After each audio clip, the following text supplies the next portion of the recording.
I spent 3 whole weeks watching every reviews on YouTube, reading Reddit threads, and trying to decide if dropping this much money on a drone was a massive mistake for a beginner. But out of all the videos I watched, nobody told me the things that actually matter in the real world. If you're looking to buy your first drone, here are the 10 actual questions I had answered directly so you could skip the 3 weeks of research. Stay tuned until the end because I will give 3 bonus tips for you to master your DJI Air 3S. So my first question was regarding the size and the weight. It's 724 grams. Do I need to register this? Most international reviewers scare everyone into buying the sub 249 gram drones to avoid strict laws. But if you're in the Philippines, you can completely ignore the 249-gram panic. CAAP rules that for recreational or hobby flying, you only need to register it if it's 7 kilograms or above. And since the Air 3S is only 724 grams, you can literally unbox it and fly it on day one, legally, completely stress-free as long as you're not doing commercial work. Question number two would be the panic. Will I crash this into a tree on day one? This was my biggest fear. Spending hard earned money just to see it flying on a coconut tree or a power line for the first 30 seconds. But the Air 3S has built-in LiDAR sensor on the front that uses active laser mapping. So even if you completely panic and fly straight toward a wall or thick branches in pitch black darkness, the drone will literally stop itself and hover. So it removes the 90% of beginner anxiety. Question number three would be regarding the lenses. I ask, why are there two cameras? Is it just for gimmick? Beginners often think that the secondary 3x lens is just an expensive feature that they won't use. In reality, the 3x zoom lens is a beginner cinematic cheat code. Standard wide-angle drone shots can look messy because they capture everything. Trash cans, roofs, random cables. When you switch to the 3x telephoto lens, the background completely compresses. The clutter vanishes and your footage instantly looks like a movie without needing a advanced drone pilot skills. So my fourth question was regarding the controller. Is the RC2 controller with the screen actually worth it? So there are two choices of the DJI drones controllers. Three if we include the RC2 Pro. For budget-friendly options, we have the RCN3 and then the RC2. So the cheaper package uses the RCN3, which requires clamping your phone into the controller.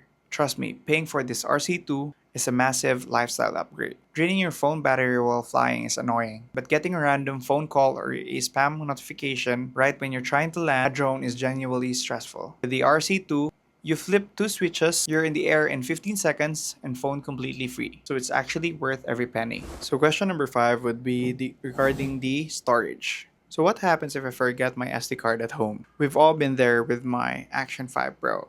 Driving all the way to a beautiful location just to realize you forgot your SD card. It's still plugged up into your laptop. The Air 3S comes out built with 42GB of internal storage. This is pure forgetfulness insurance. You can shoot multiple 4K videos without even owning an SD card yet, saving you from a completely ruined weekend shoot. My sixth question would be a tricky part because as a beginner, we have a lot of debate on this online regarding what drones to choose. So my question would be, will a strong gust of wind just blow it out on the sea or in the mountains? So we actually went to Osmeña Peak. When we got there, there was a really strong wind and the fog was really thick in that time. So we have one hiker, which is he's a foreign. He tried to fly his Mini 5 Pro, crashed right into the bottom of the mountain. So the fault was actually not of the drone but of the pilot. So that type of strong winds is not good for smaller drones. Be a responsible pilot and know when or where to fly your drones, especially when there's wind or thunderstorms. So my seventh question would be regarding the batteries. The box says 45 minutes, but what do I actually get? So as a beginner, we often try to fly our drones and then look for the right shot, but sometimes we get a little bit too excited and then check the batteries that it's really fast to get drained. So that's why I always tell to my friends that fly with purpose. Reviewers praise the battery life, but nobody flies a drone down to 0% unless they actually want to get it lost. So let's do the real world math. By the time you take off, find your framing and account for the drone forcing a return to home sequence at 20% for safety. You get about 32 to 35 minutes of actual shooting time. As a beginner, those minutes fly by fast while you're figuring out the sticks. The tip I could give is mainly focus on the DJI flying simulator. It gives you the virtual reality of flying like you do in the real world, and all other stuff that you can learn in the DJI flying simulator. So my eighth question would be regarding the editing. Do I need to be a pro color grader to make it look good? New creators like myself get intimidated by the technical terms like 10-bit D-log and think they need crazy editing skills. You don't.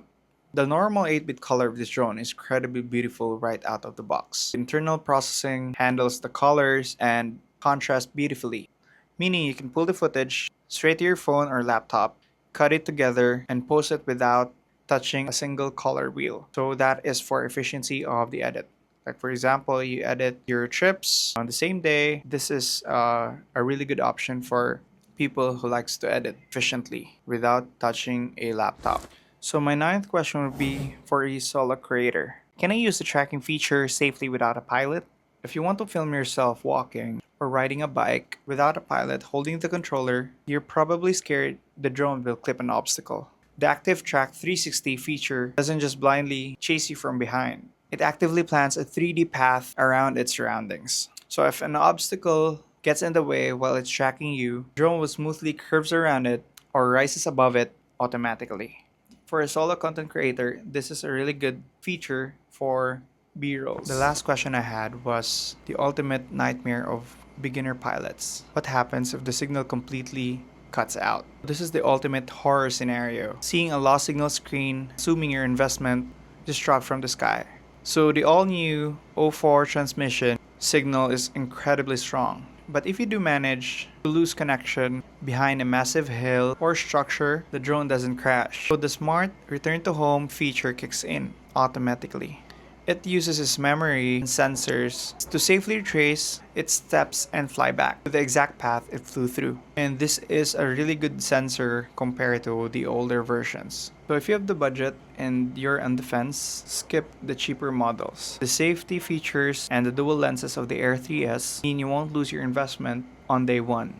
Your footage will look professional immediately. So the most selling point for me was the weight of the DJI Air 3S. Because I'm in the Philippines and it's a tropical country, we often have lots of strong winds even on the summer. So I actually flew this on beaches around Cebu, and it's a really good, powerful drone to have. The final decision always depends on you. There's something you want to put in your pocket like the DJI Mini 5 Pro or this Air 3S that will fight through and cut through strong winds. Since you stayed in the last part of the video, here are 3 bonus tips. So if you edit or upload directly onto your smartphone, go to DJI Fly, download your footage, and then turn off the Wi-Fi settings to your drone. Then connect to your Wi-Fi. In the Wi-Fi, switch to internet. Go to DJI Mimo, select edit, download all the D-Log M filters. And that's how you efficiently use the DJI Mimo editing app. The second tip would be the quick transfer. Do you know that you don't need to turn on your drone to transfer footage? So if you have your drone with you, power off your drone and then open up your DJI Fly app, you can see the quick transfer. Make sure you are 1 meter to the drone so that it will connect. And just to make sure your drone has a battery, then you can transfer or download your footage directly from your sleeping drone. And lastly, the bonus tip would be to make sure to use your ND filters.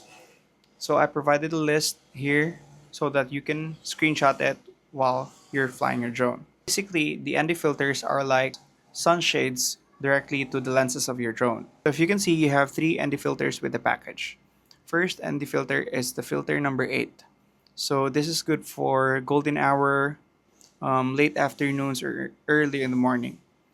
So the next ND filter would be the ND filter number 32. This is a standard ND filter you can use for everyday use, especially in the early afternoons or when it's open sunny day. And then lastly, the ND filter 128. You can use this in the middle of the afternoon when it's a blinding sunny day or if you're shooting directly at the sunlight. And that's it. That's for the 3 bonus tips. Drop a comment below if you're choosing this between the DJI Mini 5 Pro or the DJI Air 3S. Let me know your final thoughts in the comments below.